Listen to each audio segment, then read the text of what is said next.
So you guys know that US-China competition is like infinitely more complex than the previous era of great power competition leading up to World Wars One and Two, right?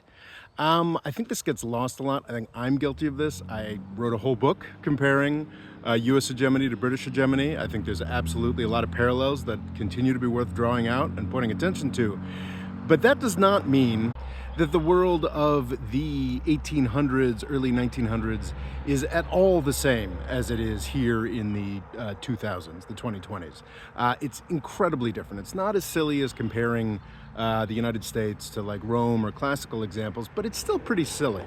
In the 1800s, there were like, I don't know, 6 to 10 actual players that mattered, and then just a world full of victims. That, in and of itself, is a much simpler existence than what we have today, where there are literally hundreds of countries. Certainly, there are not hundreds of countries that are powerful to the same degree as the United States and China. They're very few, in fact.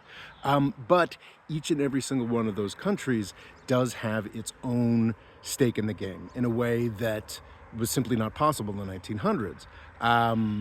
Donald Trump wants to intimidate these countries, all 200 odd or whatever, into giving him good trade deals. That is a completely different set of circumstances from what was going on in the 1800s, where, just going in, shooting, and establishing things was a much bigger factor. Like the biggest, most powerful country of the 1800s controlled a significant portion of the planet. The United States simply does not do that.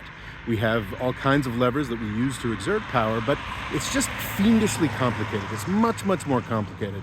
And I think one of the reasons the United States is so freaking bad at this sort of new Cold War with China is the obsession, a lot of traffic out here today, is the obsession with pretending that the 1800s and the run-up to World Wars One and Two are some kind of model. This obsession with the idea of great power competition that comes out of, I think mostly Yale. Was it John Lewis? No, that's not. It's not. Thinking of like Paul Kennedy.